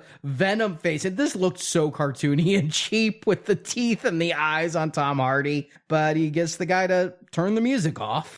I'm really kind of being pulled in, but the horror that I knew couldn't stick around for the whole movie is now gone. We have tonally shifted entirely at this 45-minute mark, but we go into something more consistent and, in my mind, better. I would say lazier. It's a little disappointing they couldn't keep the Mephistopheles element to, like, it's a deal with the devil, right? When you accept Venom, he'll give you what you want, but then you have to do bad things. I thought that this was like Jekyll and Hyde. Like, there's a long tradition of people that make pacts with the devil. That's, to me, what I thought accepting Venom would do for this goody two-shoes. That it's going to end up with him climbing into a lobster tank like it's a sauna and like just disrupting a fancy restaurant. You are now playing to an entirely different audience. That's never what Venom was, though. He was never the deal with the devil. He would do kind of what you wanted him to do. All he wanted was to be part of Spider-Man. He increased aggression and things like that, but it was never really part of those early comics. I guess later on it became part of it as to why he needed to eat brains or why he was so going on and on about eating brains. But when he was on Spider-Man, Spider-Man wasn't craving frontal lobes, and he didn't even do anything that much too bad. He just kind of went swinging at night and didn't know why, and every so often got a little too aggressive. And there are good and bad symbiotes, as you can see with the Venom Lethal Protector. It becomes, in the comic, I've always thought of it as a single person. I do like how they have the internal monologue that works here. It really allows me to see a different side of Eddie Brock and Venom than I'd ever thought of before, because they're just in unison. They're like, we want the same thing. That's what makes us compatible, is we both want to kill Spider-Man. And so we're just going to chill together, and we both plan together. See, I think they answer the why too late. I would have appreciated a little bit earlier why Venom sticks around with Eddie, because I agree with you, Stuart. I think if I was writing this movie, my instinct would be Jekyll and Hyde. What is Eddie getting out of this deal by letting Venom take over? It's fulfilling something he needed, and it's got to fulfill something for Venom. The punchline is Venom sticks around, and I do love the line because this becomes a campy, farcical superhero movie by the end. Like, oh, I'm a loser on my planet too, and you're a loser too, so let's hang out, be losers together. Yeah, that is just not where I wanted it to go. Again, I think about, like, what could it do for you now that it's in you? An obvious repair is his relationship. Michelle Williams, the woman he was going to marry 6 months later, is attached herself to a successful surgeon living in the house you used to have, not thinking about you. What if Venom could make her fall for you again? And I'm not talking Spider-Man 3 dance moves, but you know what I mean. There is a scene like that where Venom's like, apologize to her. But it was followed with a punchline, you may not survive to have another chance. And that got a big laugh from my audience. And I didn't even catch it as a joke. I took it as very literal, and everybody's laughing. I'm like, oh yeah, I guess that was funny. The more that you use Venom, the deeper it gets into your pores, the more that it eats your organs, the more that it rots. I mean, that is a conventional way of how we think of evil. It charms us into being our worst selves. That would be the adult way of looking at that. Now that we just have slapstick, I wonder if the children were served by the first 45 minutes then. They should have made a very different opening if that was where they were going to go. They do make some really strange choices here, some of which are by necessity. Like Venom's powers, once he gets in Brock, he moves like the Venom I know. He clings to walls, but he's doing it like Hulk, like in the Ang Lee films and things, because he's not able to stick to walls, but he's able to dig his fingers in and get a handhold, and he's not web swinging. And he never shoots webs, right? Yeah. No, he just shoots tentacles that become hands and then swings like Tarzan. Yeah, it's a subtle difference. There's a scene clearly when the SWAT team comes for him in his apartment. He gets out of there by going to the neighbor building, smashing through the window. It looked like he was swinging like Spider-Man. Yeah, but you know what? If you watch what Spider-Man does, he's not like slinging webs to knock guns out of people's hands and things like that. It is these black tentacles that come out of him. Yeah, it is a subtle difference because in the comic, Venom was evil Spider-Man, a much bigger but evil Spider-Man. The powers he had were spider powers. He could shoot webs, he could climb walls, and all of that. And here, it is different, but yet it moves like the symbiote does in Spider-Man 3. Did you guys notice? I mean, it was very tendon-like. You know, it wasn't like a puddle. It was always like a bunch of strands coming together. It even does one where he's fighting those SWAT guys in the apartment. He pulls his fingers apart like taffy. I was reminded of that Doctor Strange move where Doctor Strange did that with the yellow light. It's reminiscent of what I saw, but yet subtly different so that they don't have to explain that Spider-Man is in any way involved. But yeah, here we have Venom basically taking over the human body. We're not going to see Venom, the suit, for a while still. We're going to see tendrils shoot out and things, and it's still reminding me of The Thing in that the arm just becomes this tendril and shoots and then comes back in as a hand again. It's weird you go into Carpenter. I never ever thought about The Thing. I was thinking about Spider-Man. This is what Spider-Man would do with the webs. I mean, he's going to invade a dog. Yeah, I'm there with you, Arnie. I did think of The Thing a lot during this. I also did think of Ant-Man and Wasp. We were just here in San Francisco having a car chase. How different it feels, how more strained it feels that they're trying to have the same fun on the streets on the motorbike. I do not think they're nearly as successful. No, this feels, again, like that first Deadpool movie. Not a lot of money is being invested in this. And yeah, I don't think any of the action is that great. I'm glad it's campy and I'm laughing because this action, it's pretty rote. I'm shocked that what are these nuclear powered drones that explode like frickin' C4 when they crash? I really do like the scene though. And I'm getting all these movie references out of this. It's like I could almost make Venom as a cut from a number of different films, but when he's riding the motorcycle really crazy and there's the Venom coming up the arms, but he's still Eddie Brock, I'm now thinking of Dan from Nightmare on Elm Street 5 when he started becoming the motorcycle guy. I'm like, fuel injection! But when he flies off the bike and the bike is going and it's all in slow-mo and you see Brock above the bike and the tentacles reach out, grab the bike and pull him on it, it's fun superhero type stuff. It put a smile on my face. It did too for me when I watched Monster Trucks, which was a movie for children. That is exactly what the creature in the undercarriage of that truck did, was that it would make the car fly around, and whenever you went over the cliff, it could grab the tree and swing you back. That's fine if you want to make that. I thought that was a weird choice for what they set themselves up to do. It wasn't the movie they started out making. That's all I'm arguing. I'm not saying that it's bad. I'm saying it's bad that these two have been mashed together side by side. I agree. I wanted a scary horror Venom that was R-rated. I thought that would be awesome. What they end up giving me, I wasn't expecting it, but I'm kind of enjoying myself. Like Arnie, I'm just, oh yeah, this is kind of goofy and fun. It's not the movie I would have made, but I'm still liking it. That's where I'm at, is it's not the movie it started off being, but I can't help but say I'm enjoying it. And then finally Venom comes out. He falls off the bike and the full Venom suit takes over, and the scenes in the trailer where it comes over his head. and he bites a guy's head off. I mean, it's really hard to see. It is hard to see. Does he? I caught it on the second time watching. The first time, I actually asked the guys I went with, I'm like, did anyone see him bite a head off? They're like, yeah, he bit a head off. There's like 3 or 4 heads that get bit off in this film, and every time they have to tell you because you cannot tell. A character will just not be in the movie anymore, and they're like, oh yeah, I bit his head off. I'm like, oh, okay, that's what happened to him. They can't show us that because it's PG-13. You can see a mouth go over a head. What you can never see is a decapitated body. I did laugh, though, at when they beat up all the SWAT guys. Venom's like, now let's take all their heads off. Why would we do that? Pile of bodies, pile of heads. And this is when I wish it was Deadpool and they just went with that R rating, because that very dark humor, I would have loved it. And eventually he insinuates why he's here in the first place. They decide that they're going to go back to the TV network that fired Brock, scale the building. He doesn't have to get past the front security desk. He can just get over his fear of heights and climb to the roof. And it's said that your world is not so ugly, almost sorry to see it end. This is where we learn that the symbiotes are very much in control here. They weren't taken by Drake. They were looking for a planet to eat up. And so they have a whole bunch of them going to be brought back.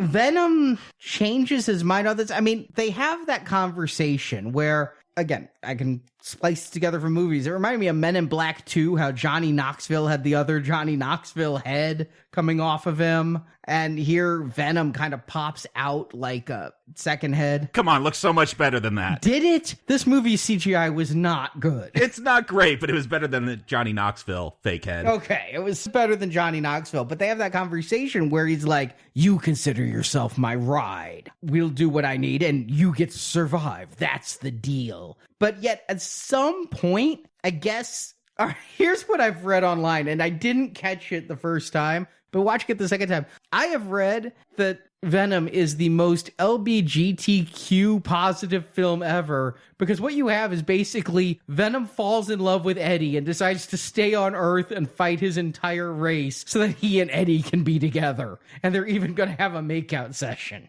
So he could be inside Eddie? Uh-huh.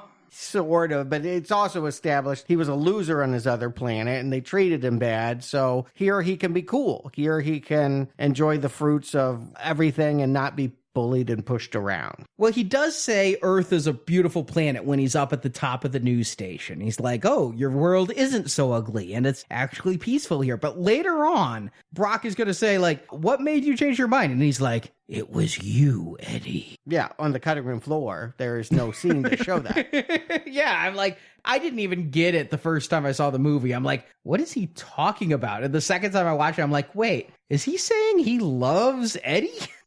Well, there's got to be a lot on the cutting room floor because there's so much just exposition. Yeah, Venom's just going to say, oh, I'm here because of you. And, oh, guess what my weaknesses are? High frequencies and fire also. Nothing motivates like a lot of these lines. They just come out because they cut out important scenes, and I think they had to throw something else in here. Is that part of Venom's comic book lore? Is that...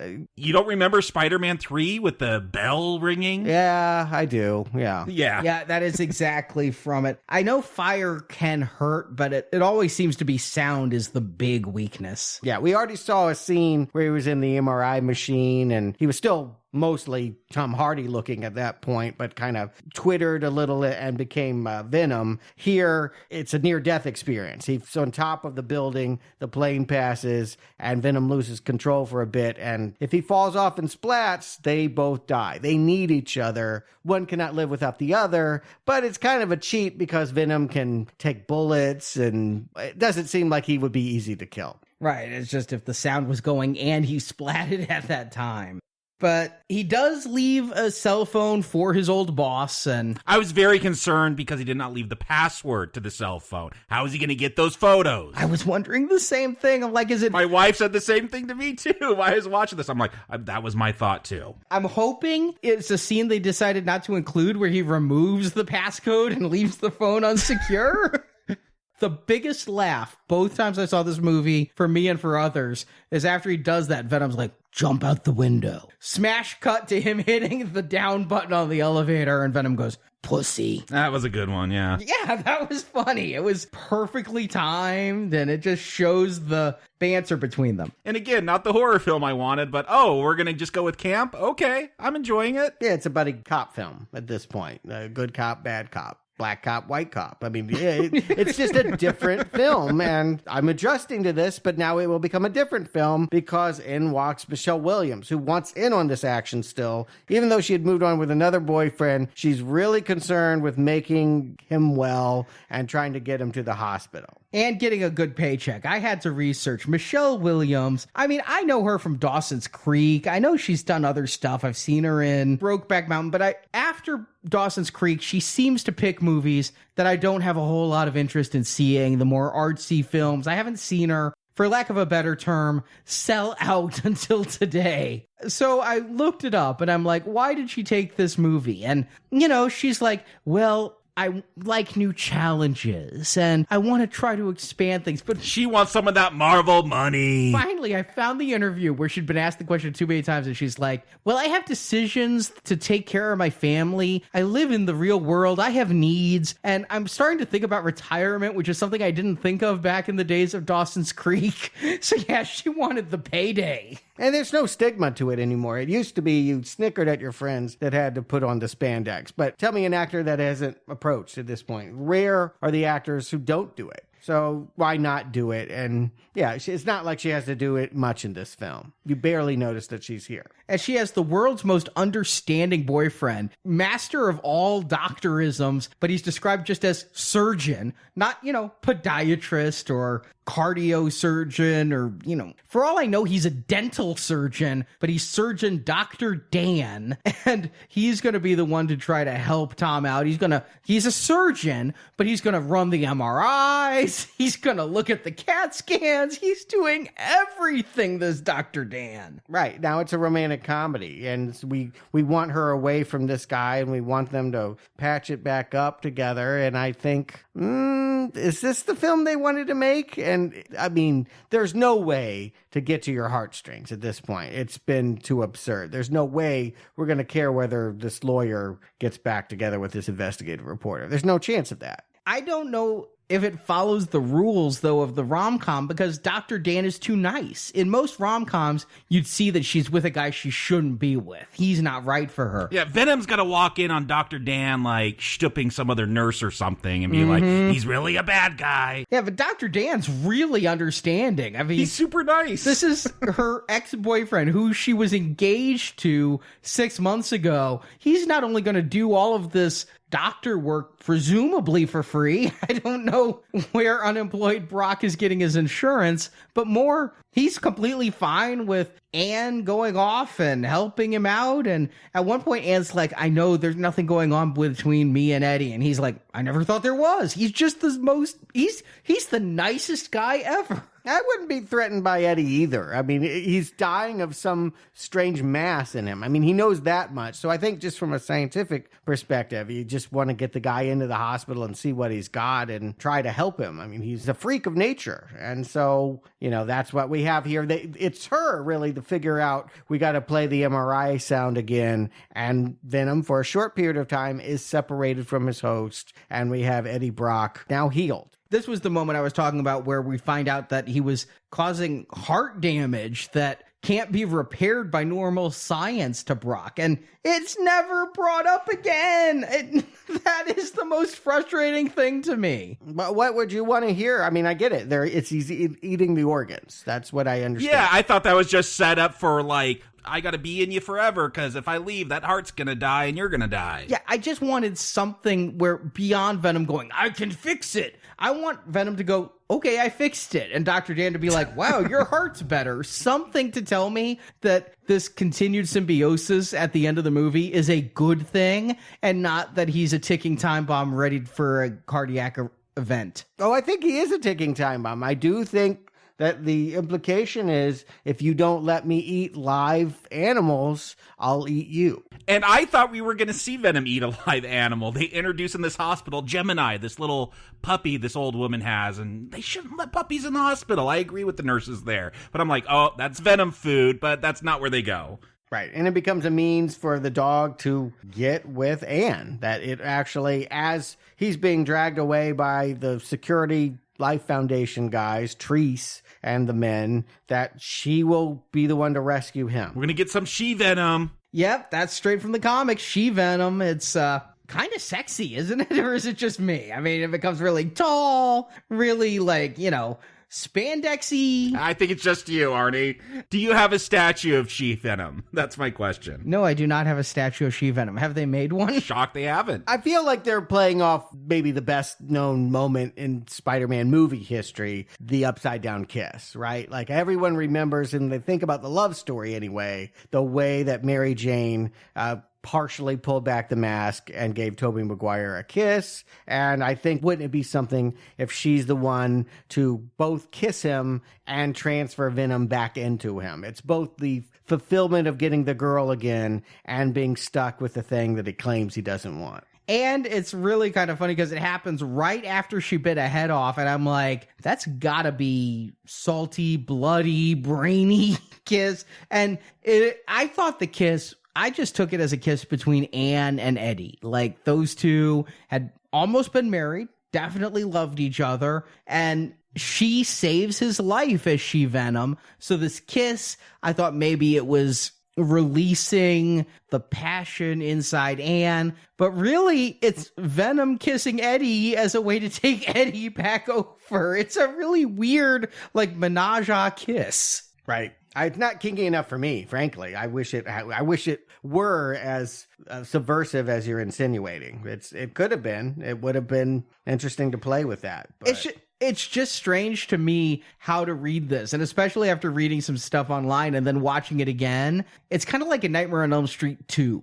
There's stuff there if you think to look for it, but it's not completely blatant. But yeah, seeing Eddie make out with Venom, even if it is a She-Venom, is a funny visual. I love that scene. I love how Anne gets to kick some ass. I was thinking, okay, we're in this era of Me Too. This movie came out the weekend of Judge Kavanaugh's confirmation on the Supreme Court. I'm thinking about all these women's issues, and then they're like, Anne is going to be left in the woods. Yeah, take her superpowers away to give them back to the man. Yes, and Venom is like, she can't handle this, and he takes over Eddie's body, not this time, and runs off. She will show up later on for a few seconds to do something important, but I did think that, yeah, they really knocked the woman to the sideline, but they did give her this moment, and it was a good moment. Yeah, I feel like they needed to give Michelle Williams something to do. They're going to hire an actress of her caliber. Meanwhile, it's worth pointing out the little girl has finally caught up with Carlton Drake in his lab. He really needs to get cameras in that place. It's crazy to me. He spends half the movie. My wife said that. She's like, how is Tom Hardy walking around this place and not getting busted by security? There's got to be cameras there. Yeah, they can never find who did it. They need to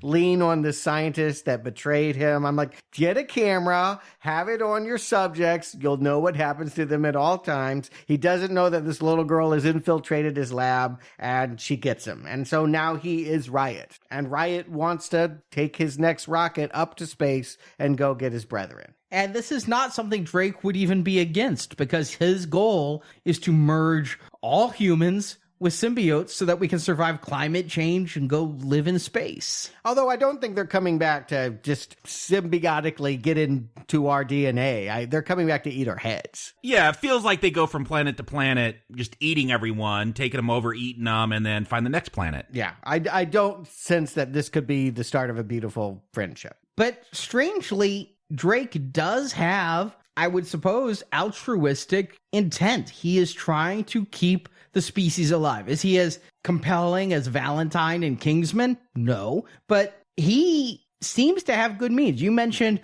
if he's able to slow the progression of pancreatic cancer, that's a good thing. Well, if he's trying to save the species, Spock would say he's doing the right thing. The needs of the many outweigh the needs of the few that are being eaten by symbiotes. Again, this won't save the species. This will make us their dinner. Yeah. But I'm just saying what Drake's intent is. Yeah, I want to be saved ethically. I don't want Thanos to snap his fingers and make half of us disappear. I don't want to be eaten by symbiotes. I want some kind of ethical solution. I'm surprised that we're at the climax. It comes super fast. I mean, it took so long for Venom to find his host. The fact that all that he's done is jump to the top of a building and now a fight on a launch pad, that just wasn't enough. My biggest complaint is, look, they want to use Riot for whatever reason. You don't want to use Carnage, save him for the next movie. I don't know. Make this Agony or make it one that's a different color. It's very hard to tell them apart, especially because it's night as well. It is. It was Transformers fight bad at times. I'm like, which one is which?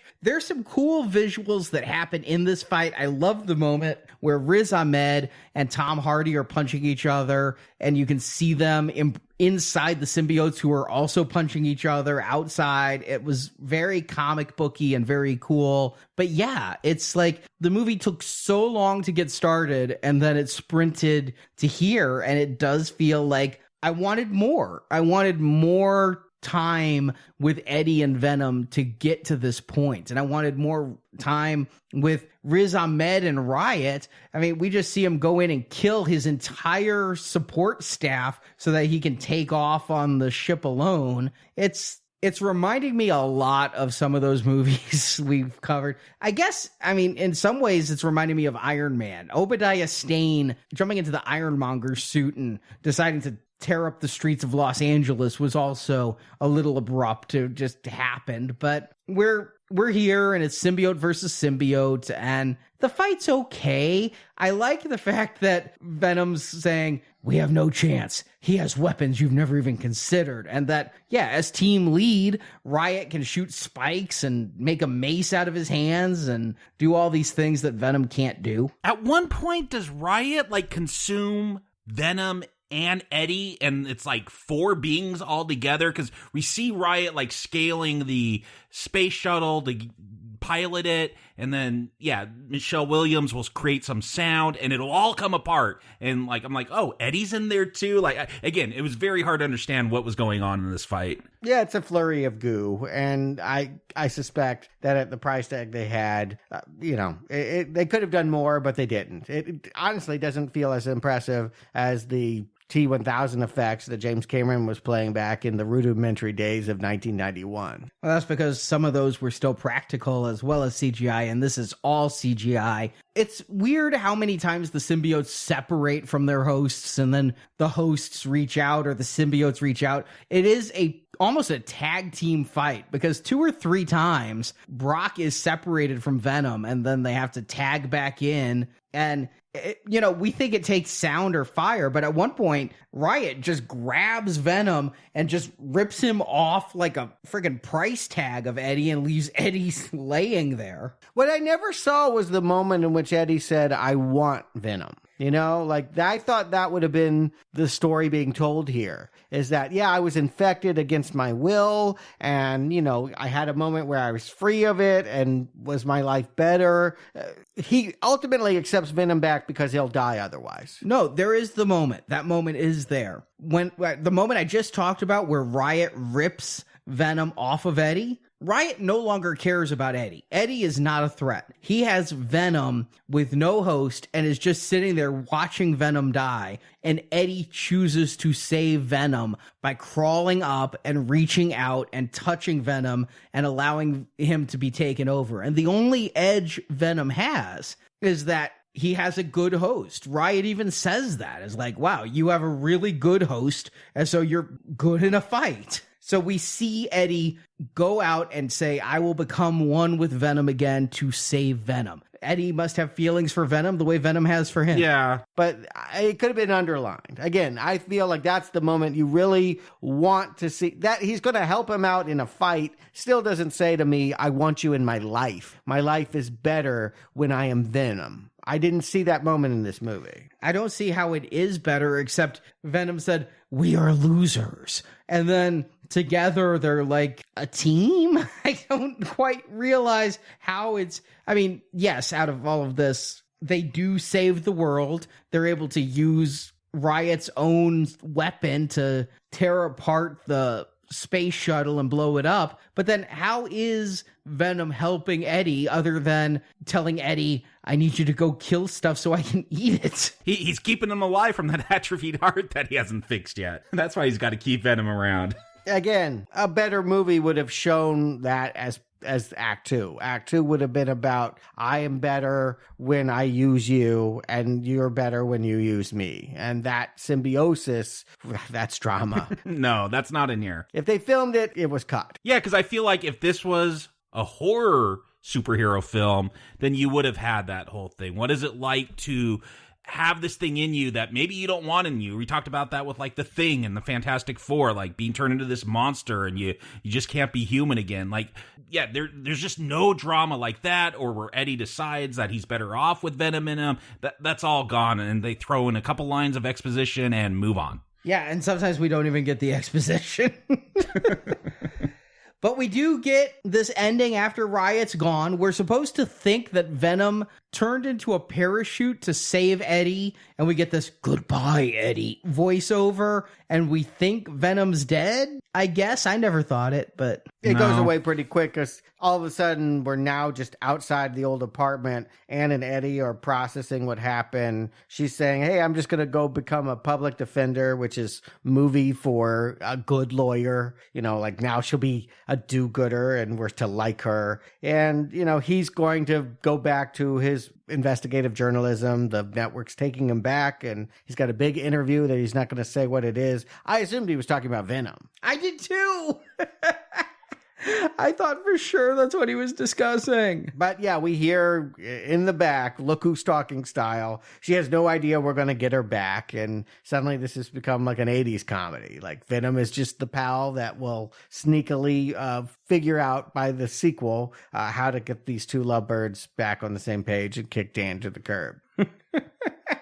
And they're going to have help from Stan Lee. I did not expect a Stan Lee cameo in this film. I don't know why I didn't. I didn't expect one either. Yeah, he had no part in the creation of Venom. There was a name drop for McFarlane. The law firm that fired Anne was McFarlane and Michelini, the writer and artist who created Venom. But I would have expected, I guess Todd McFarlane and Marvel just don't get along anymore. He's off doing Spawn. So we're going to get Stan Lee here, who somehow knows Eddie Brock and Venom are together and are like, don't give up on her, either of you. It's no Excelsior, but I did like that Venom wanted to eat his dog. It's another funny line. This looks tasty. And then we end with what's probably the most famous scene used in the trailer.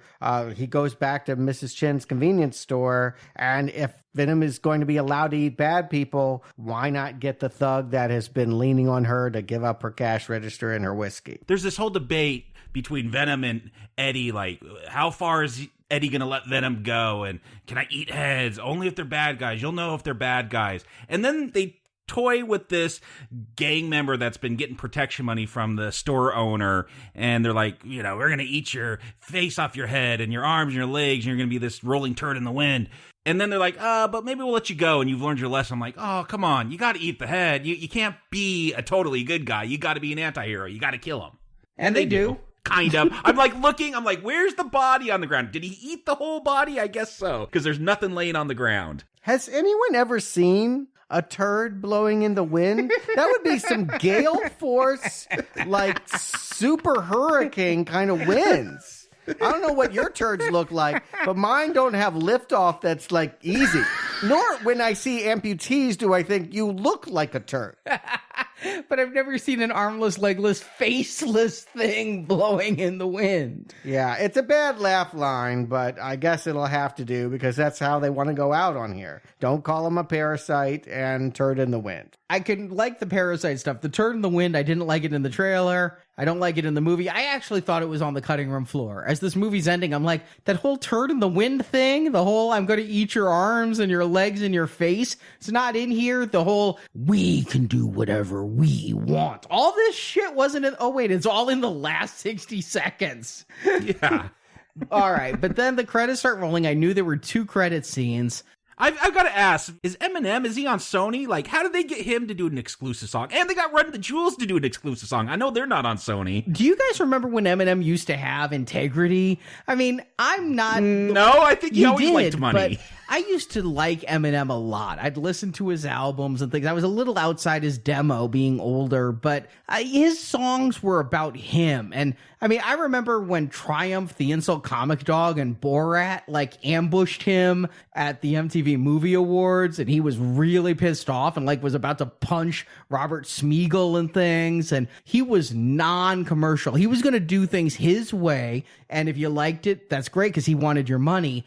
But to basically bring us the 21st century Adam's groove or ninja rap as sung by Eminem in Eminem's worst song in his entire catalog, Venom, Venom, Venom. It's like, whoa. I thought it was a Slim Shady ripoff. I'm like, there's no way. Oh, that's really Eminem really selling out. Does little Haley need college funds? What the fuck? He's no Bobby Brown. I'll definitely give you that. I was missing Vigo and Evo. He actually rhymes loco with symbiote. Oh, oof. Yeah, that seems on par for Eminem. I was excited Run the Jewels there. My wife, big fan of theirs. And Marvel has done Run the Jewels variant covers with like Deadpool doing their little, gun and fist hand symbol. So I thought that was a cool little Easter egg. I guess that it was a surprise. They announced it like the day Venom came out on Twitter. They're like, stay for the post-credit scene. Yeah, I cannot believe that they did the lick a salad bowl Edgar Allan Poe. Yeah, Eminem's lost it. I mean, yeah, I agree. I was never really a fan, but you could at least believe that he had something to say, and this is having nothing to say. Yeah, I truthfully have lost respect for Eminem, and I truly had respect for Eminem. Let's not forget, his songwriters won an Academy Award for a song that he rapped. Yeah, well, he's one of them. I mean, he won that award. Yeah, he didn't show up to take it. Yeah, that's because he's so cool. Yeah, he's not getting... I truthfully expect the Razzie for Venom. It is the worst song I've heard in a movie in a hell of a long time. It's almost as bad as that wig they put on Woody Harrelson. Oh, but again, because of the movie I just sat through, I'm like, oh, makes sense. Woody Harrelson's going to have a crazy Ronald McDonald wig in this. And I'm like, dang, I hope this film makes some money because I want to see him doing Carnage. It's just going to be a camp fest with him and Tom Hardy. And Robert Fleischer made Zombieland. Woody Harrelson, I feel like we've seen him a lot lately between Solo and Planet of the Apes and Hunger Games. Yeah, he's everywhere. And so why not be Carnage? Woody Harrelson, we reviewed Natural Born Killers, and Carnage is kind of like a Mickey Knox in that just killing for crazy fun. But I just never saw Carnage as being in his 50s. He always seemed like a younger serial killer to me. I mean, isn't his name Cletus? Yeah. Yeah, no one under 50 has that name. Well, they did when they created Cletus. No, in the 90s, no one under 50 was named Cletus either. He just seems a little old, but yet he made the facial expressions that I'm like, if they fix that wig, I could actually really want to see this. Harrelson is a very good actor, and I walked out of that theater thinking, though, that'll never, ever happen. Just like we're never going to see Jesse Eisenberg reteam with Slade from the end of the Justice League. We're never going to see Woody Harrelson in red symbiote suit. And wait, what the hell? The biggest October opening of all time by a lot? Yeah, we're going to see it. And we're probably going to see Silver and Black and Morbius and everything. I don't know how the hell they pulled it off. And this was primarily to an under 25 demo. It hit the young audience, so that PG-13 rating got them the money they wanted. It's already doubled its budget globally. Yeah. And we're definitely going to see the end stinger. You mean the commercial? In just a couple months, Spider-Man Into the Spider-Verse. They've chopped a scene from this animated movie that I knew was coming. It's a pleasant surprise. I had seen the trailer, but I guess I just didn't process how it was going to be animated, and it's actually quite beautiful. Yeah, I want to see the movie, just still trying to figure out the animation process there. I'm sure it's some kind of computer thing, but it is very unique. My problem was I saw the trailer right before Venom, and then I sat through all these credits. I gotta pee, and then you're gonna play me like a 5-minute scene from the film. I'm like, I gotta go. That's the thing is I knew there were 2 credit stingers in Venom, and one was for Carnage. I'm like, well, what can the other one be? Is Riot going to come up? Usually the second one's something pretty short. And then it's like, and what got me is I'm reading the credits, and I just see when they're doing the music, I'm like, holy crap, that really was Eminem. Yeah, the last music credit is Into the Spider-Verse. Yeah, I was like, did they play some Spider-Verse? Is Tom Hardy going to be a voice in the Spider-Verse cartoon? What are they doing? And then immediately they cut to this. And I'm kind of the opposite, although admittedly, the first time I watched this, IMAX screening, I got those 3D glasses on, and I thought it looked terrible and was hurting my eyes. It turns out, even if you see a 3D showing, this is a 2D scene. So when I saw it the second time I took off the glasses, it was much better without polarized glasses on. But my excitement for this movie was pretty high after the first 2 trailers. Is that because Spider-Ham's in it? I actually am excited about Spider-Ham. Spider-Ham rocks. But also Ghost Spider and Miles Morales and Spider-Man Noir. Yeah. I mean, I was really hyped. And then I saw this trailer and I'm like, this might be too frenetic for me. I don't know if the whole movie is going to be this kind of slapsticky, Peter Parker's falls into a snowman while being dragged by Miles, and then the snowman face makes a squeegee sound against the side of a elevated tram. I'm like, there's a lot of humor and not a lot of story here. The opening chase got me. I liked the chase of Prowler versus Miles, but the end of it was just a little slapsticky, and I'm like, I have no idea what the tone of Into the Spider-Verse is going to be. Oh, yes, you do. It looks a lot like those animated things we've seen, like Teen Titans Go. And Spider-Ham shows up. That tells you everything. Yeah, I mean, Incredibles. Big Hero 6, yeah. It'll be true to form. I don't think that they're reinventing the wheel with the characters. What's impressive, what I'm excited about, is this is a really neat looking animation style, and I'm happy to see it. And yeah, it's a low bar, but this could be the best Spider-Man movie ever. It's a high bar in my mind with Homecoming and 2 Raimi films out there. Since when did you love Homecoming? I thought it was pretty good. Okay, pretty good. And I love the Raimi films. All of them. 2 of them. We've had that discussion. I just re-listened to it. But I am looking forward to Into the Spider-Verse still. I think it's going to be one of our better holiday movies, and God knows we've got a lot of them we're going to be reviewing. But we'll get to that in a little bit. But first, Jacob Stewart, do you recommend Venom? Jacob. Despite Tom Hardy being in this, I'm like, I don't think it looks very good, guys, based on that trailer. I don't really want to see this. Having seen it now, it's not the ideal Venom film. I'll just put it that way. That would be a horror-driven film, dramatic moments between Venom and Eddie coming to terms with having the symbiotic relationship. What I got, though, I don't mind it. Like, the waitress got my order wrong, brought me the wrong dish, but I enjoyed the dish that brought me anyway. Like, it was fine. It was campy. It had some humor. The action was all right. Look, there's so many problems with it. There are plot problems, and they just gloss over science and that. But I was laughing, and I was smiling, and I was enjoying it, and Tom Hardy was just doing his weird Tom Hardy thing. So it's one of those, is it so bad it's good, or did I enjoy it? I'm not sure, but it was a fun time. I think if you go in and you're open to what they're going to give you, you're open to see if that works with you, not go, there's no Spider-Man in this, so I don't like it. Yeah, I think you could have a good time with this film. I'll give it a recommend. Stewart.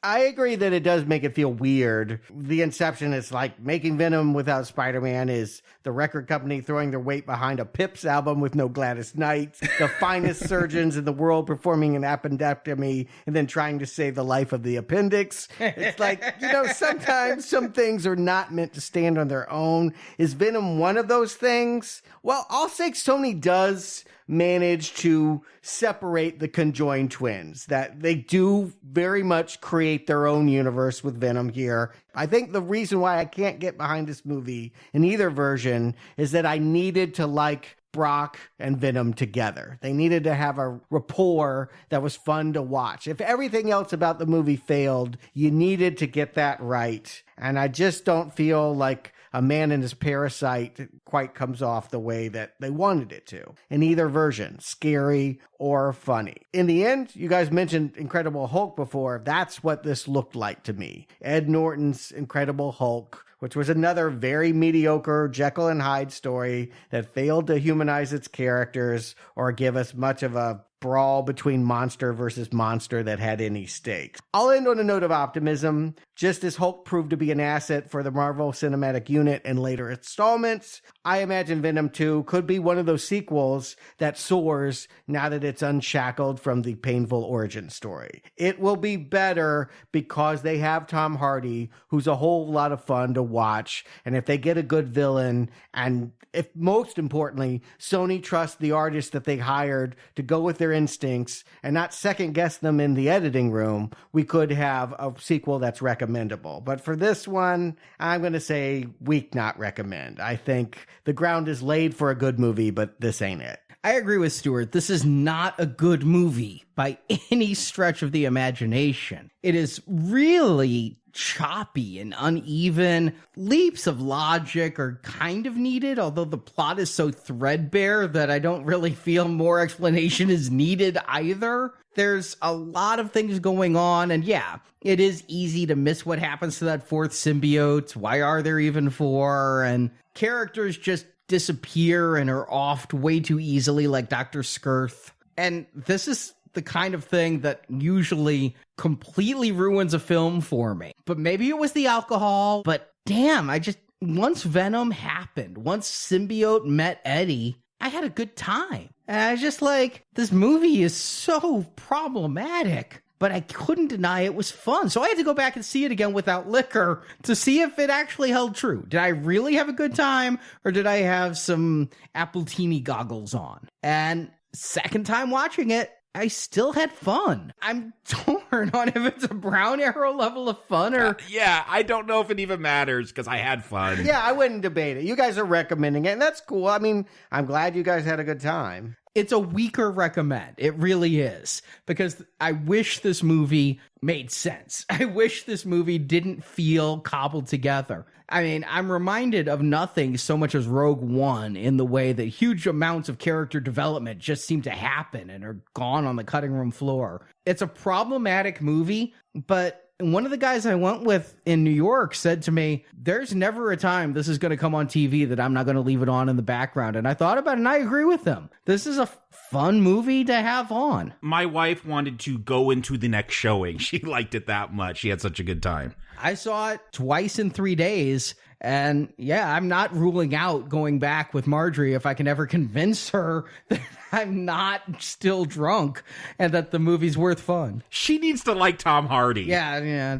I like Tom Hardy's performance in this. I really do. I think Tom Hardy and Michelle Williams are very good in this. They're better than the material. Riz Ahmed, I don't know how that guy keeps getting work. He wasn't very good in Rogue One. He wasn't very good in this, but he's fine. The Night of, Nightcrawler. You need to see movies that aren't comic books. All right, I've seen Nightcrawler, and he was good in that. Yeah, yes. Got an Oscar nomination. But I do think Riz Ahmed is a little bit overrated. And maybe it's the character, Nobody is being given this great character, but I like Dr. Dan more than Riz Ahmed in this thing. But yeah, in the end, I thought I was going to stand alone. I came in here braced to just be like, it's got a 33% on Rotten Tomatoes, and that's 1 out of 3. I expected to be the 1 out of the 3 of us to recommend it. So Jacob, I'm glad you saw the same movie I did. I think I did too. It was a weak not recommend. None of us hated it. All of us saw that there was potential there, but a better movie could have been made from the parts that are lying on the ground. I'm willing to bet that there is a better cut of this film, and it may show up on Blu-ray in 12 weeks. That would be really awesome. I would love that to come out. I don't know. They just don't do anything for Blu-rays anymore. Home media doesn't sell. I have a feeling what we see is what we get. Yeah, but this has been the biggest October opening ever, so I'm hoping they're like, oh, people like this. Yeah, let's put out that director's cut or whatever, the Tom Hardy cut with 40 minutes of improv. All I know is if I want comedy, I want some Uwe Boll. I'm more excited for next week. We return to video games and Postal. Finally. Huh. More Uwe, huh? Okay. Afraid so. Well, I'm more excited for some real horror. If Venom didn't satiate my horror desire, maybe I'll get it from some actual John Carpenter. Venom aped Carpenter, but this Friday, for Platinum donors, we are reviewing, and by we, Brock is back, as well as Stuart and I, to talk The Fog. Yeah, part of our Platinum Jamie Lee Curtis series. She was crowned the Scream Queen because she made a series of movies in the 80s. We've already covered Halloween and Halloween 2. We're covering the other ones, and that is The Fog, Prom Night, which we'll cover the week after, and ending with Terror Train in time to talk about her return to horror in the new Halloween reboot. Yeah, and that's 2 weeks from today. We will have our Halloween reboot out. A lot of movies coming out from in theaters. You can see our full schedule. But thank you for joining us for Venom. And thank you to all of our donors and patrons, for you guys are the symbiotes that allow us to survive in this atmosphere. Jacob Stewart, thank you for joining me. And we'll be back Friday, because with great podcasts come great responsibility. It's all my fault. I drove Spider-Man away. Spider-Man was a hero. I just couldn't see it. Thank you for listening to this episode of the Now Playing Spider-Man Retrospective Series. It's good to have you back, Spider-Man. Part of our Marvel Comics Movie Retrospective Series. It's hip, it's now, it's wow, and how. Crawl on the World Wide Web to NowPlayingPodcast.com. You can find reviews of other comic-based movie series, such as The Avengers, Batman, X-Men, Blade, Ghost Rider, and Punisher. What are you waiting for? Chinese New Year? Go, go, go! We also have non-comic-based movie reviews, such as Star Trek, Rocky, Transformers, The X-Files, Tron, and many more. There are bigger things happening here than me and you. You will also find individual movie reviews, such as Green Lantern, Cowboys and Aliens, Avatar, and Scott Pilgrim vs. the World. I'm so loving this. Oh, me too. While at NowPlayingPodcast.com, be sure to join our forums, where you can discuss this show with other listeners. Came. Looks like just in the nick of time. You can also follow Now Playing on Facebook and Twitter, where the hosts post new episode announcements and written movie reviews. I'll be there. The links to our social media pages can be found at NowPlayingPodcast.com. I'm going. I'll be here when you get back. Support from listeners like you help keep Now Playing operating. Everybody needs help sometimes, Peter. Even Spider-Man. You can find a donate button using PayPal at the bottom of our website, NowPlayingPodcast.com. Meat. I'll send you a nice box of Christmas meat. Best I can do. Get out of here. You can also show your love of Now Playing Podcast by shopping in our store, where you can buy t-shirts, totes, boxers, coffee mugs, teddy bears, and much more. Looks uncomfortable. It gets kind of itchy. It rides up in the crotch a little bit, too. Now Playing's Spider-Man Retrospective Series is edited by Arnie. Misery, misery, misery. That's what you've chosen. Now Playing credit narration by Brock. And I've never even seen his face. Now Playing is not affiliated with Marvel Enterprises or Columbia Pictures. Spider-Man and all that the Marvel Universe contains is the property and trademark of the Disney Company, and no infringement is intended. What are you, his lawyer? Get out of here. Let him sue me. Get rich like a normal person. The opinions expressed on Now Playing are those of the individual hosts and may not reflect the opinion of Venganza Media Incorporated. I missed the part where that's my problem. Now Playing is a Venganza Media production, copyright 2018, all rights reserved. Enough said.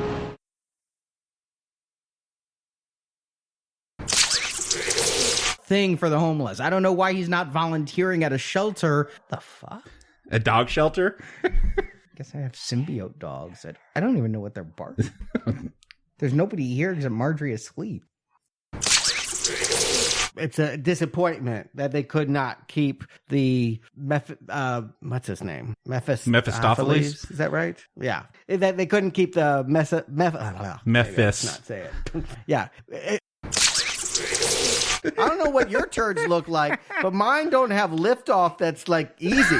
I have famously large turds. And okay, now you've gone too far. No, remember Drax? Guardians 2? I was quoting Guardians 2. Okay. Sure you were. I was. And Robert Fleischer made Zombieland. I still have not seen that Oh movie. my but gosh, Woody what's wrong with Harrelson you? was It's the October. star. Go see it. It's Halloween. It lost the vote. Just go see it for fun. Just watch it. It's a good movie. We'll do the retrospective next year. Zombieland 2 is coming.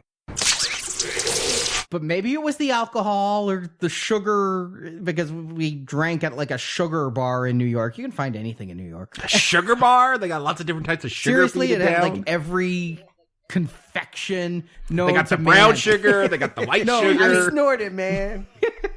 My appletini came with a lollipop, and it was a sour apple martini, and they had chocolate martinis and all kinds of sugar stuff. So maybe it was the sugar, maybe it was the liquor,